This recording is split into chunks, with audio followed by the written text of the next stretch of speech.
A police dog lunged at the plane door and refused to let a businessman board, snarling, locked on his briefcase. The handler couldn't pull him back.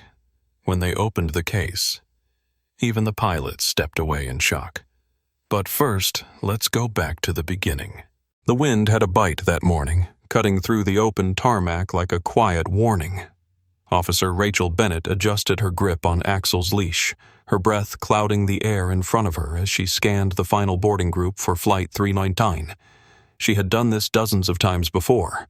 Routine sweeps before departure, a quick walk through the cargo hold, a glance over the manifest. Most days passed without incident. Most days, Axel's only reward was a pat on the head and a ride back in the van. But not today. The shift in Axel's posture was immediate, from relaxed alertness to something taut, electric.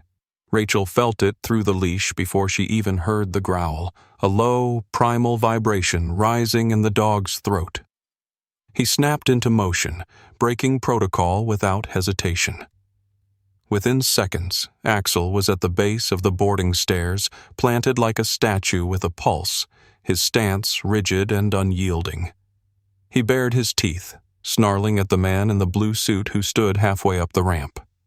Rachel's hand moved to her radio, but she didn't speak. Her instincts, honed over a decade in the field, told her to wait. Watch. She had never seen Axel ignore a direct order, not even in high-stakes environments, evacuations, drug busts, missing persons. Whatever he sensed now was not random. It was targeted. The man on the ramp froze. His polished shoes gleamed under the airport's harsh lighting. The briefcase he held didn't swing naturally at his side. It was held tight, fingers curled around the handle too deliberately.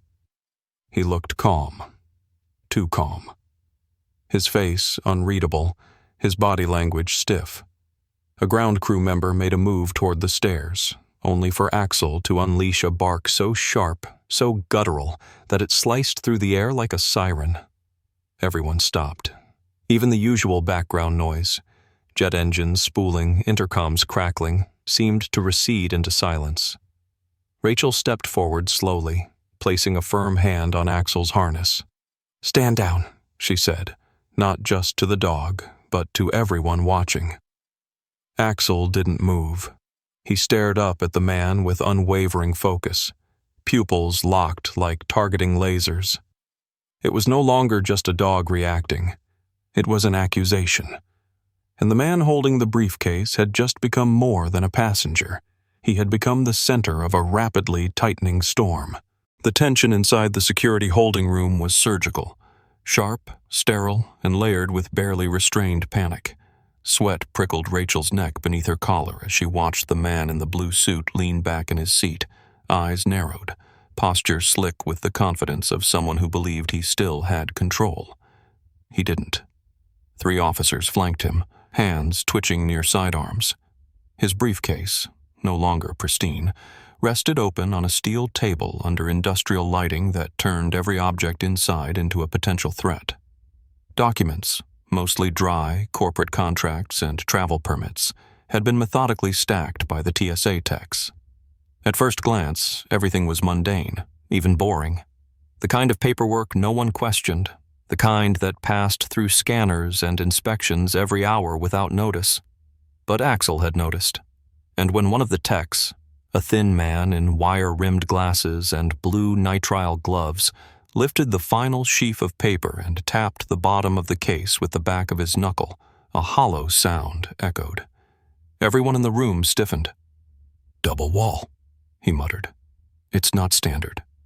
He reached for a fine-tipped screwdriver. One click, then another.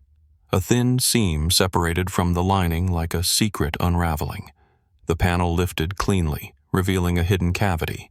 The tech paused, his eyes narrowing before he reached in and retrieved a small velvet pouch, sealed inside a sterile plastic bag, followed by 2 micro SD cards that gleamed under the light like evidence already screaming their guilt. The pouch's contents were the most unsettling.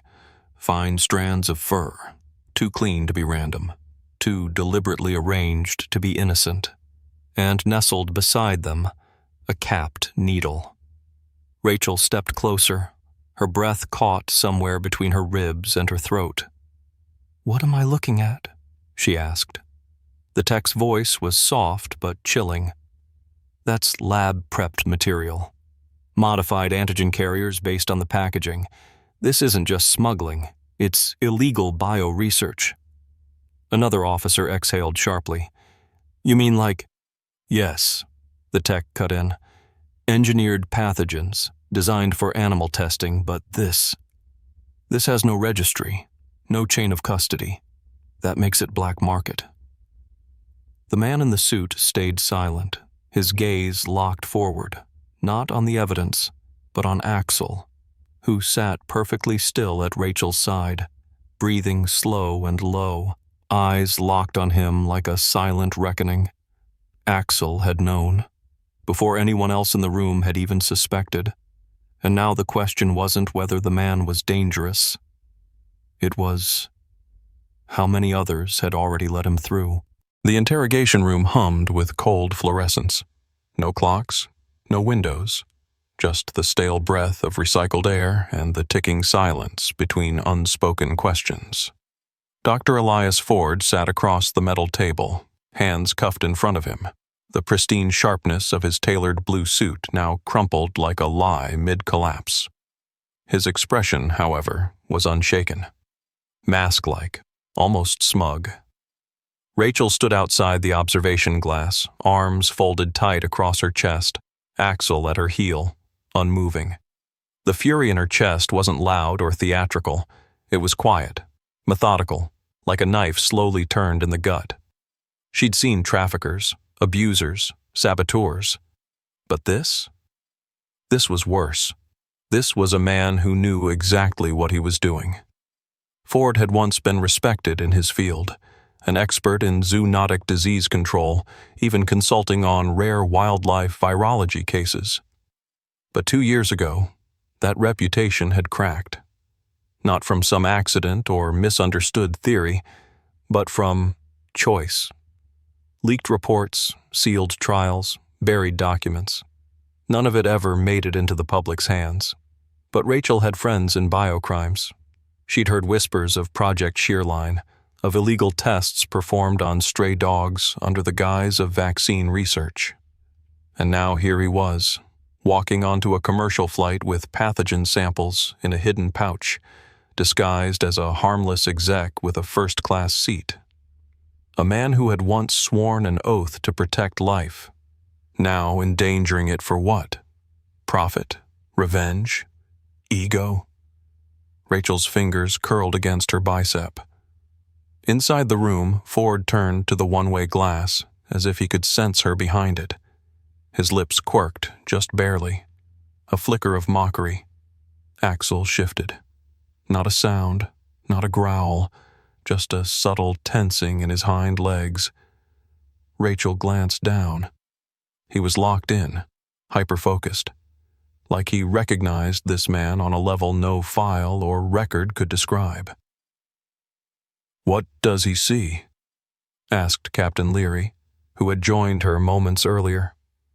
Rachel didn't break her stare. "A predator," she said, "not the kind that chases, the kind that smiles first." Leary exhaled slowly. "We almost let him fly." Almost. And for Rachel, that word lodged in her throat like a splinter. Ford wasn't just a criminal. He was a walking betrayal. Of science. Of trust. Of every dog he had ever laid hands on in the name of research. But not this one. Not Axel. This time, the predator hadn't slipped past the gate. He'd run straight into the jaws of something far more precise than justice. He'd run into instinct. The sun filtered in through the glass dome of the City Hall atrium, catching on the brass buttons of dress uniforms and the ribbons clipped to polished lapels. Cameras clicked in steady rhythm. News crews jostled for better angles. Somewhere near the podium, a toddler clutched a stuffed dog that looked suspiciously like a Belgian Malinois. But at the center of it all, oblivious to the commotion he'd caused, Axel sat with the quiet stillness of a creature who didn't need applause. Officer Rachel Bennett stood straight beside him, uniform crisp, her usually tied-back hair now gathered neatly beneath her formal cap. She held Axel's leash lightly, more symbolic than necessary. His leash had never truly been a tether, just a partnership made visible. The mayor's voice echoed through the chamber, full of the practiced rhythm of public gratitude. "A moment of extraordinary instinct and bravery," he said. "A canine officer who, in the face of uncertainty, listened to what no human could hear." Rachel accepted the handshake with measured calm. She was no stranger to commendations, but this was different.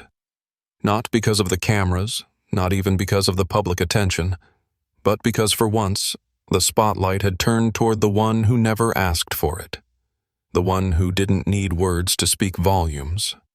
When the mayor crouched to place the medal around Axel's neck, a burnished silver medallion that shimmered faintly against his fur, the room grew uncharacteristically still.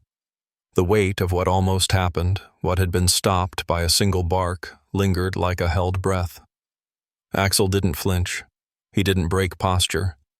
But his ears twitched slightly at the sound of Rachel's voice, soft, warm, low enough that only he could hear. "Good boy," she whispered, as her hand settled gently between his shoulders. Outside the formalities, the aftermath had stretched far beyond press releases. Letters arrived daily. Some were from passengers, others from children, survivors of the almost. One card bore a crayon drawing of a plane with a cape-wearing dog standing in front of it, labeled simply, "Axel the Hero." Axel didn't read letters, didn't bask in praise, but he knew Rachel's tone that day had held something deeper than command, something laced with pride and something quieter, harder to name, trust, fulfilled. When the applause swelled, Axel blinked once, slowly, then leaned into Rachel's leg, his body calm. For him, the ceremony meant nothing, but the memory of that ramp, of the man in the blue suit, the scent in the air. That, he remembered, not as an anomaly, but as a moment where the world needed him to act, and he had, without hesitation, without words. He had done his job, and that was enough.